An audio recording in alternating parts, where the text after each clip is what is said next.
సమర్థ సద్గురు సాయినాథాయ నమః. 196వ లేఖ. గోలక్ష్మి పూర్వగాథ. 24/7/1948.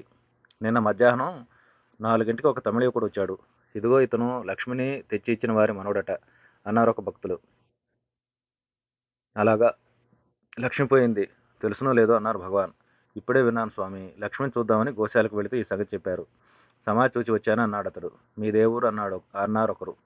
మాది కన్నమంగళం అనే గ్రామం. ఇక్కడికి 40 మైళ్ళు ఉంటుంది. మా తాత అరుణాచలం పిల్లై భగవాన్కు మంచి పాడి ఆవుని ఇయ్యాలని 1926లో ఈ లక్ష్మి 6 నెలల పిల్లగా ఉన్నప్పుడు తల్లితో సహా ఇక్కడికి తీసుకొచ్చాడు. నేను కూడా వచ్చాను. నాకు అప్పుడు చిన్న వయసు. నాటి నుండి ఈ ఊరు ఏదైనా పని వస్తే చూచిపోతూ ఉండేవాడిని. ఇప్పుడు ఈ వార్త విన్నాను అన్నాడు అతడు. భగవాన్ అవునవును నిజమే అని చెప్పి వారిని పంపి మా అందరిని చూచి, వారు అలా తెచ్చినప్పుడు ఏమైందనుకున్నారు? ఇదంతా ఎందుకయ్యా మాకు అన్నాను. ఎన్నాళ్ళ నుంచో భగవాన్కు ఆవునియాలని నా సంకల్పం. నేటికి అది లభించింది. పడవెక్కించి రైలెక్కించి ఎంతో శ్రమపడి తెచ్చాను. ఉండనియండి స్వామి అన్నాడు. ఇవ్వడం అయింది కదా, ఇక్కడ చూచేదెవరు? మాదేనని నీ దగ్గర ఉంచుకో అన్నాను. అతడు నా గొంతు కోసినా తీసుకుపోను అన్నాడు. రామనాథ బ్రహ్మచారికి పౌరుషం వచ్చి నేను చూసుకుంటానని గుండె గుద్దుకున్నాడు. అయితే నీ తలకే కట్టుకో అన్నాను. సరే అన్నాడు. శుక్రవారం నాడు రావడం వల్ల దూడకు లక్ష్మి అని పేరు పెట్టావు. రామనాథుడు 2-3 నెలలు ఎలాగో వాటిని సాకాడు. ఈ లక్ష్మి బహు చిలిపి. ఎగిరెగిరి గంతులేస్తూ చెట్ల పాదులన్నీ తినేసేది. ఎవరన్నా చూచి కోపగించుకుంటే పరుగు పరుగున వచ్చి నా వద్ద నిలిచేది. నేను ఆమెను లాలించి కావాలంటే కంచె వేసుకో, ఆమెనెందుకు అంటారని ఆశ్రమవాసులతో జగడం చేసేవాడిని. పాపం రామనాథుడు ఇదంతా భరించలేక టౌన్లో ఒకరు పాడి పశువులు పెట్టుకుని ఉంటే ఏవో నిబంధనలతో వారి వశం చేశాడు. వారి పేరేదో ఉండాలి అని సెలవిచ్చారు. పశుపతి అని పేరు. కన్నడ జాతి వారట. లక్ష్మి తల్లి కొద్ది రోజులకే గతించిందట. లక్ష్మి మాత్రం కోడి దూడలు పుడితే ఆశ్రమానికి చెట్టు, పెయ్యి దూడలైతే అతడు ఉంచుకునేటట్టు నిబంధన చేసుకున్నాడట అన్నారు ఒక భక్తులు. ఉండవచ్చును. అక్కడికి వెళ్ళిన తర్వాత 1 సంవత్సరానికి ఒక గ్రహణ పర్వం నాడు అతడు గోవస్తు సహితంగా స్నానార్థం వచ్చాడు ఇక్కడికి. ముందు నన్ను చూచి నమస్కరించి ఆవు దూడలతో సహా పాలితీర్థంలో స్నానం చేసి ఇంటికి తోలుకుని వెళ్ళాడు. అప్పుడు ఈ ఆశ్రమం అంతా చూచింది లక్ష్మి. దోవ బాగా గుర్తుంచుకుని నిత్యం రాకపోకలు సాగించింది. ఉదయం వచ్చి సాయంత్రం వెళ్ళేది. నా సోహ పక్కనే పడుకునేది. నేనే పళ్ళు ఇవ్వాలి. కొండారెట్టి పళ్ళు కానీ పనికొచ్చేవి కావు అని సెలవిచ్చారు భగవాన్. వెళ్ళేటప్పుడు హాలుకు ప్రదక్షిణ చేసేదట కదా అన్నారు ఒకరు. అదొక్కటేనా? పూర్వం భోజనశాలలో గంట లేదు. ఎట్లా కనిపెట్టేదో సరిగ్గా ఆ ఆహార సమయాలు వచ్చి నా ముందు నిలిచేది. వచ్చిందే ఇది, వేళ కావచ్చిందా అని గడియారం చూస్తే గంట అయ్యేది. అరే కొంటి, ఎలా తెలుసుకుంటుందోనని నవ్వేవాళ్ళం. నిత్యం లక్ష్మి రావడమే గుర్తుగా ఉండేది. టౌన్కు పోవాలంటే కష్టంగా ఉండి పోలేక పోయేదని సెలవిచ్చారు భగవాన్. నిన్న నేడు విచారిస్తే 1930లో ఆ ప్రాంతంలో లక్ష్మి ఆశ్రమానికి నివాసంగా వచ్చిందని, అప్పటికి 3 ఈతలైనవని, ఆ 3 కోడి దూడలే కావడం వల్ల నిబంధనానుసారం ఆశ్రమానికి అర్పించారని తెలిసింది. 3వసారి గర్భంతో ఉన్నప్పుడు ఇక భగవాన్ని విడిచి వెళ్ళలేక ఒకనాటి సాయంత్రం వశిష్ఠుని విడవలేక తప్పించిన నందిని ధేను వలె కళ్ళ వెంట నీరు కారుస్తూ సోహోబను ఆనుకుని పడుకుంటే భగవాన్ హృదయం నవనీతం వల్ల కరిగి ఆ ముఖం నిమురుతూ, ఏమ్మా పోలేనంటావా? ఇక్కడే ఉంటానంటావా? ఏం చేసేదమ్మా అని అందరిని చూచి, ఇదిగో చూచారా, లక్ష్మి పోలేనని ఏడుస్తుంది. నిండు చూలాలు, అంత దూరం పోవాలి రావాలి, రాకుండా ఉండలేదు, ఏం చేస్తుందని సెలవిచ్చారట. గడకు భగవాన్ ఎలాగో సమాధానపరిచి పంపితే వెళ్ళి ఆ రాత్రే కనదట. దైవాద్వా అప్పుడే ఆ పశుపతి ఇంట్లో ఏవో ఇబ్బందులు వచ్చి ఈ రాకపోకలు గల లక్ష్మిని సంతానాన్ని భరించలేక 3 దూడలను తల్లిని తోలుకుని వచ్చి భగవాన్కి అర్పిస్తే శరణ సన్నిధిలో సాష్టాంగ పడినట్లు పడుకుని లేవలేదట లక్ష్మి. భగవాన్ ఆమె శిరస్సున దక్షిణహస్తం పెట్టి, ఏమా వచ్చావా, ఇక్కడే ఉండిపోతావా అని అభయమించినట్లు అదిమితే సమాధి స్థవలే నిమీలిత నేత్రాలతో నిశ్చలంగా ఉండిపోయిందట. భగవాన్ అది చూచి, ఇదిగో చూడండి లక్ష్మి ఎట్లాగున్నదో, అమ్మయ్య, నా పిల్లల్ని నన్ను నీకు అప్పగించాను, నీ ఇష్టం, నా భారం తిరింది అన్నట్లు నిశ్చలంగా సమాధిలో కూర్చుందని సెలవిచ్చారట. ఆ కథ విని చూచాయిగా భగవాన్తో మనవి చేస్తే, నిజమే, అమ్మ వచ్చిన తర్వాత వంట భోజనాలు ఏర్పడినట్లే లక్ష్మి వచ్చిన తర్వాత పశువులు పాడి ఏర్పడినవి. 3-4 కానుపులు. నా జయంతికి పునర్వసు నక్షత్రం నాడే కంటూ వచ్చింది. ఆ తర్వాత ఆ మామూలు తప్పింది. మొత్తం 9 కానుపులు అనుకుంటాను. ఇది నివాసం ఏర్పరచుకున్న తర్వాత ఎక్కడెక్కడ నుండో ఆవులు వచ్చి ఈ సంసారం పెద్దయింది. ముందు అక్కడ ఇక్కడ పాక వేసి కట్టేసేవాళ్ళం. సేలం సురేంద్రన్ శ్రేష్ఠి జడ్జి వచ్చి గోశాల కట్టిస్తామని ముహూర్తం పెట్టించారు. ఆ ముహూర్తం ఒక అరగంట ఉందనగా అక్కడంతా సిద్ధం చేస్తుంటే ఈ లక్ష్మి కట్టుతాడు తెంచుకుని నన్ను పిలిచేందుకు పరిగెత్తుకు వచ్చింది.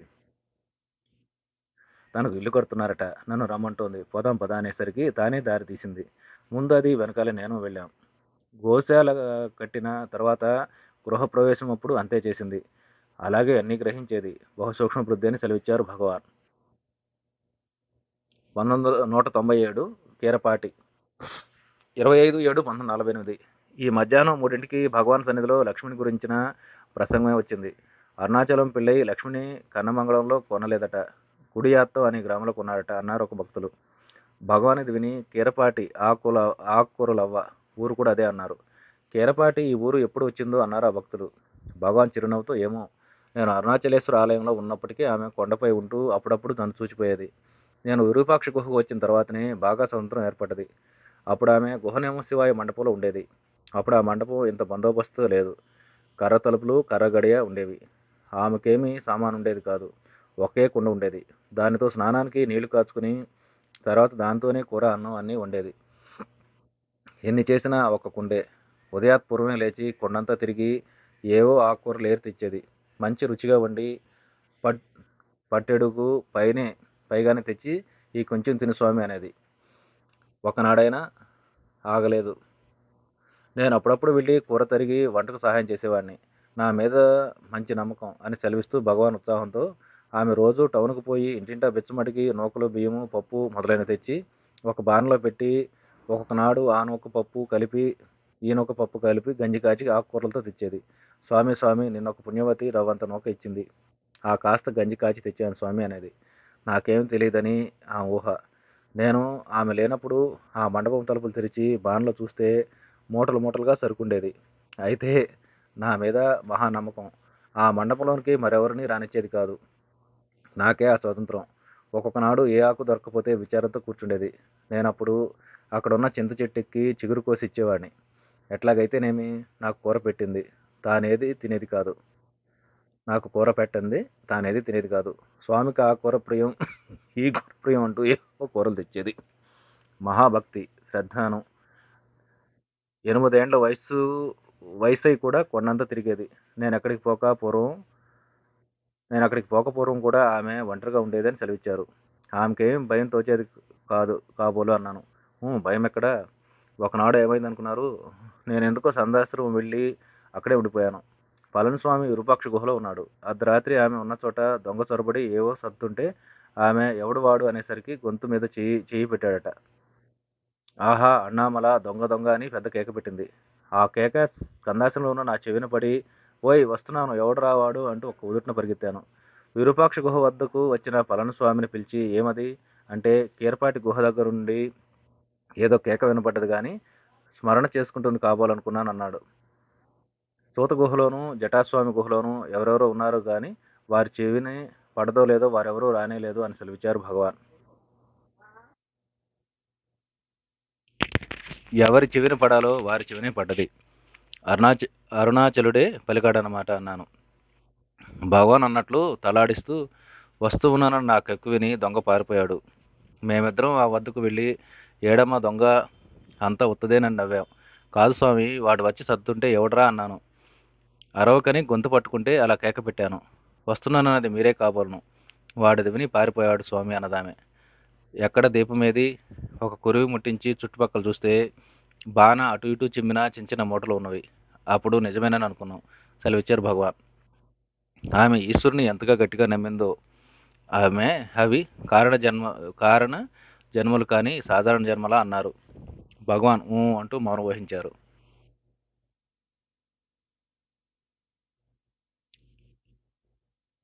ఆమె ఈశ్వరుని ఎంత గట్టిగా నమ్మిందో. అవి కారణ జన్మలు కానీ సాధారణ జన్మలా అన్నాను. భగవాన్ ఊ అంటూ మౌనం వహించారు. రావే ఈశ్వర, కావే వరద అన్న గజేంద్రుని మొర అలా వైకుంఠపురంలో నగరిలో ఉన్న ఆ విష్ణువు చెవినే సోకిందట. ఆ విష్ణువు సిరికింజెప్పక శంఖ చక్ర యుగమున్ చేదోయి సంధింపక పరిగెత్తాడట. అలాగే ఆహా అన్నామల అంటే ఓయ్ వస్తున్నా అని పరిగెత్తారట భగవాన్. చూచారా భక్త త్రాణ పరాయణత. 198 శ్రద్ధ 27/7/1948. ఈ ఉదయం 8ంటికి సమీపవర్తులతో ఒకరు భగవాన్ పూర్వం అరవంలో రాసిన నోటు పుస్తకం తెచ్చి శ్రీవారికి ఇచ్చారు. అందులో వారికి కావలసిన పద్యాలేవో చూపి, ఆ తర్వాత మరికొన్ని పుటలు తిరిగేసి మరికొన్ని పద్యాలు చూపి, ఆ తర్వాత వాటికి అర్థం చెప్తున్నారు భగవాన్. నాకది సరిగా వినపడక ఆత్రంతో చూచాను. భగవాన్ అది గ్రహించి గంభీర స్వరంతో ఈ విధంగా సెలవిచ్చారు. మునుపు ఒక పర్యాయం మురుగునారు విష్ణుపరమైన స్తుతిగా 2 పద్యాలు రాశారు. ఒకటి కాయకం, రెండోది వాచకం. సారవంతం ఏమిటంటే, స్వామి, నీవు వరాహ అవతారం ఎత్తి మున్నీట మునిగి భూమండలం లేవనెత్తి ప్రజలను పాలించావు. ఆ భూమి మీద నివసించే ఒకానొక జీవినైనా నేను ఉపకృతి చేత నిన్నే గతి మెప్పించగలను. 2 లోకము ఏ కారణమై ఉన్నది.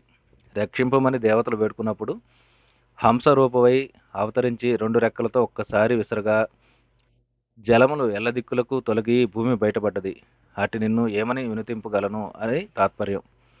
ఆ 2 రాసి మూడవది భగవాన్ రాయాలని పట్టుబడితే రాయక తప్పింది కాదు. అప్పుడు అరనా అరదాళ వాళ్ళ మరువన్ రెల్లాంద్రోండ్రి అన్న పద్యం రాశాను. దాని తాత్పర్యం ఏమిటంటే, ఓ స్వామి, నీవు భూభారం హరణ్యార్థమై కడపటికి కృష్ణావతారం ఎత్తి యదా యదా హి ధర్మస్య పరిత్రాణాయ సాధూనాం ఇత్యాది గీతాల ప్రవచనాల వల్ల ఇంకో ఎన్నో అవతారాలు ఎత్తావన్నావు. ఇటువంటి నిన్ను, నీ రూపాలను ఎనడానికి నేనెవడను. ఎనడం అంటే లెక్క పెట్టడం అని ఒక అర్థం, తలపోతలని ఒక అర్థం. నేనెవడను అంటే నిన్ను విడిచి నేనెక్కడున్నాను అని ఒక అర్థం. ఇంకా ఎన్నెన్నో శ్లేషార్థాలున్నాయి. నేను వైష్ణవపరంగా రాసిన కారణంగా వారి పట్టుదలే. కాయకం, వాచకం వారు చెప్పి మానసికంగా భగవానే రాయాలంటారు, ఏం చేసేది అని సెలవిచ్చారు. మానసికం రాయడం భగవాన్కు తప్ప మరెవరికి సాధ్యం అన్నాను. భగవాన్ ఎదురుగా కూర్చున్న ఒక అయ్యర్ని చూచి, అదుగో ఆ కృష్ణస్వామి అయ్యరు భగవద్గీతకు ఒక వ్యాఖ్యానం రాసి ఆ రాతపతిలో ముఖ చిత్రంగా కృష్ణుని బొమ్మ అంటించి తెచ్చి భగవాన్ దీని క్రింద ఏమైనా రాయాలని పట్టుబట్టారు. అప్పుడు పాదాన్ తేరినల్ అన్న పాట రాశాను. అదే తరువాత పాదసారథి రూపేణ శ్రావయత్వ శుభాంగిరిం పార్దశార్తి హరో దేవ కృపామూర్తి సపాతు స్నహ అన్న శ్లోకంగా మార్చాను. ఆ శ్లోకం భగవద్గీత రత్నమాలికలో ఉన్నది కదా. నేను వైష్ణవపరంగా రాసినవి ఈ 2. పై కారణం వల్ల రాయవలసి వచ్చిందని సెలవిచ్చారు. అలాగా అని ఊరుకున్నాను. భగవాన్ సోఫా పక్కన కూర్చున్న భక్తుల వైపు చూచి, ఇదిగో హంస సముద్రజాలం రెక్కలతో చిమ్మిందన్న ఈ కథ పరిపాడలనే తమిళ గ్రంథంలో తప్ప మరెక్కడా అంత ప్రచారంలో లేదు. కానీ గరుడు చిమ్మాడన్న కథ మాత్రం చాలామంది రాశారు. భారతంలో కూడా ఉండాలి అన్నారు. ఆ కథ ఏమి అన్నారు ఒక భక్తులు. ఏమిటా, ఒక పిచ్చుక తన గుడ్డును ముక్కన కరుచుకుని ఎగిరిపోతుంటే గుడ్డు జారి సముద్రంలో పడ్డది. ఆ గుడ్డును బయటకు తీసి రక్షించాలని దాని పట్టుదల. సముద్రంలో నీళ్ళన్నీ బయటకు పోస్తానని విసుగురావు లేకుండా సముద్రంలో మునిగి ముక్కుతో నీరు పీల్చి ఒక ఒడ్డుకు వచ్చి రెక్కలతో విదిలించడం, ముక్కుతో బయట పోయడం చేస్తున్నదట. నారదుడు ఆ దారిన పోతూ ఈ పిచ్చుక చేసే పని చూచి విషయం వాడికి తెలుసుకుని, వెర్రి పిచ్చుక, నీకది సాధ్యమేనా అన్నారట. సాధ్యమా అసాధ్యమా అన్న చింత నాకు లేదు, పట్టుదలతో ప్రయత్నిస్తాను, పైన దైవం ఉన్నాడు అన్నదట పిచ్చుక. నారదుడు ఆ శ్రద్ధకు ఆనందించి గరుడుని వద్దకు వెళ్ళి కథంతా వివరించి, ఏమై నీ పక్షి జాతి అంత శ్రద్ధతో పని చేస్తుంటే నీవు ఊరికే ఉండడం ధర్మా, సహాయపడరాదా అన్నాడట. గరుడ ఆ మాట విని పరుగు పరుగున వచ్చి 2 రెక్కలతో ఒక్కసారి విసిరితే ఆ నీరంతా 2 పాయలై చెదరి గుడ్డు బయటపడ్డది. పిచ్చుక ఆ గుడ్డును ముక్కను కరుచుకుని చక్కా పోయిందట. అదేవిధంగా ఆత్మచింతన గలవారు, సత్కాచరణ పరులు ఈ పనే పెద్దదే, ఈ సహాయం లేదే, మనకు సాధ్యమా అని జంకి విడవక శ్రద్ధతో పాటుపడితే దైవ సహాయం దానంతటా అది వస్తుంది. పిచ్చుక ముక్కుతో పీల్చి బయట పోస్తేనేనా సముద్రం జలం తరిగేది? కాదు. అయితేనేమి, శ్రద్ధ పట్టుదల ఉండి పనిచేస్తుంది. ఎవరైనా అదే విధంగా ప్రయత్నం చేస్తే ఎప్పుడో ఒకప్పుడు ఫలితం కలగకపోదు. అన్నిటికీ శ్రద్ధ ప్రధాన వస్తువు. సత్కర్మాచరణ పరులు శ్రద్ధ కలిగి పనిచేస్తే గరుడు సహాయపడినట్లే దైవ సహాయం ఒక్కసారిగా వస్తుంది. వచ్చే వరకు నిరాశ చెందక పట్టుదలతో పనిచేయాలని బోధించి విరమించారు. భగవాన్ సెలవిచ్చిన ఆ కథ వినగానే విస్మయం కలిగి లేఖ రచన కలిగే అంతరాయాలన్నీ లక్ష్యపెట్టగా ఆ పిచ్చుక వలనే శ్రద్ధతో పట్టుదల విడవక పనిచేస్తే గరుడి సహాయం వలనే దైవ సహాయం ఏదో విధంగా ఎప్పటికైనా రాకపోదని ఆ కథారూపంగా భగవాన్ నాకు బోధించారు కాబోలని అనుకున్నాను. ఎంతో ధైర్యం వచ్చింది. 199 ఆత్మబోధ అనువాదం 28/7/1948 సంస్కృతంలో కొంతవరకు పాండిత్యం సంపాదించిన ఒక ముస్లిం పండితుడు శంకరులు రాసిన ఆత్మబోధ శ్లోకాలను అనువాదంగా అరవంలో పద్యాలు రాసి ప్రకటించారట. ఆ పుస్తకాలు రెండు ఈ నెల 13వ తేదీ పోస్టులో ఇక్కడికి వచ్చినవి. భగవాన్ వాటిని ఊరికే అటు ఇటు తిప్పి చూస్తూ వెంటనే లైబ్రరీకి ఇచ్చివేశారు. కానీ లోపల ఏదో ప్రేరణ కలుగుతున్నట్లు శ్రీవారి ముఖం ఉత్సాహపూరితం కాదొచ్చింది. శంకర్లు రాసిన ఆత్మబోధ నాగరలిపితో ఉన్న పుస్తకం లైబ్రరీ నుండి తెప్పించి అప్పుడప్పుడు చూస్తూ వచ్చారు. 2 రోజులుగా ఆ విధంగా చూచి తమంతట తామే పెన్సిలు కాగితం తీసి రాస్తూ ఉంటే ఏమిటా రాసేది అని అనుకున్నాను. 16వ తేదీ నాటికి మొదట 2 శ్లోకాలు అరవంలో వెంప పద్యాలుగా అనువదించి మాకు చూపించారు. ఇదే విధంగా ఒక్కొక్కటి అనువదిస్తే బాగుండును అని అంతా అన్నాం. ఎందుకు ఎందుకు అంటూ 2 రోజుల్లో మరికొన్ని రాసి చూపి మనమెందుకు రాయాలని ఉపేక్షిస్తే ఒకదాని వెంట ఒకటి ఎదుటికి వచ్చి నిలుస్తున్నవే ఏం చేసేది అన్నారు భగవాన్. వచ్చిందల్లా రాస్తూ ఉంటే 1 నెలకైనా పూర్తి అవుతుంది, మంచిదే కదా అన్నాను. ఎందరో రాశారు మనకెందుకు అన్నారు భగవాన్. అవన్నీ భగవాన్ రాసినట్లుంటవా అన్నాను. 19వ తేదీ నాటికి మరికొన్ని రాసి పిల్లలకు చెప్పేవిగా ఉన్నదే, ఎందుకని చూస్తే విడవడం లేదు అని సెలవిచ్చారు భగవాన్. మేమంతా పిల్లలం కాదా అన్నాను. 20వ తేదీ నాడు వ్యాస పూర్ణిమ. ఆనాటికి 13 పద్యాలైనవి.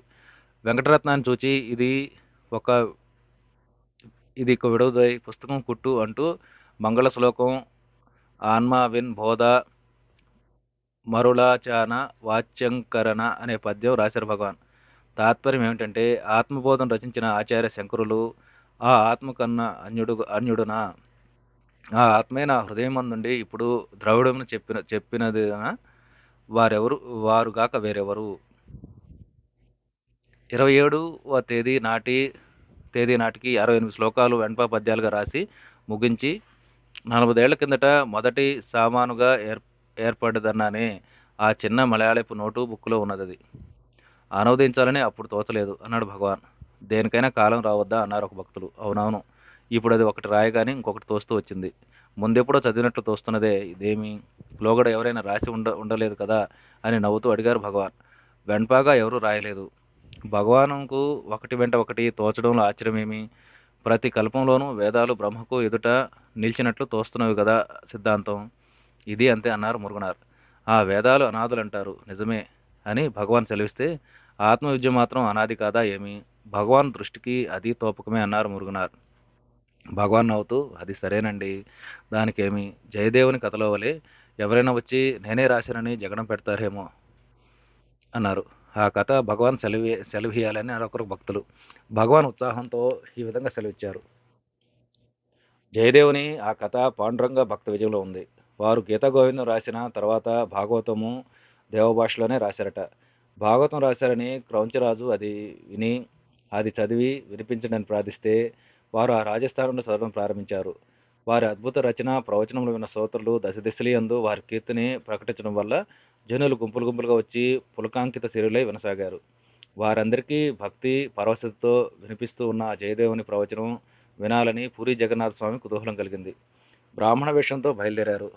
ఒక దినం ప్రవచనం జరుగుతూ ఉండగా దూత బ్రాహ్మణుడు ఒకడు సభలో ప్రవేశించి రాజుకు జయమని స్వస్తి చెప్పి, అయ్యా, నేను గోకుల బృందావన వాసిని, సకల విద్యల్లో ఆరితేరిన పండితుణ్ణి. నాతో వాదించగల వారు ఈ లోకంలో లేనందువల్ల నోటి దురద తీరక అలమటిస్తూ దేశమంతా సంచారం తిరిగి వేసట వచ్చింది. నీ ఆస్థానంలో జయదేవుడున్నాడని విని ఇక్కడికి వచ్చాను. అతడే నాయన అన్నారు.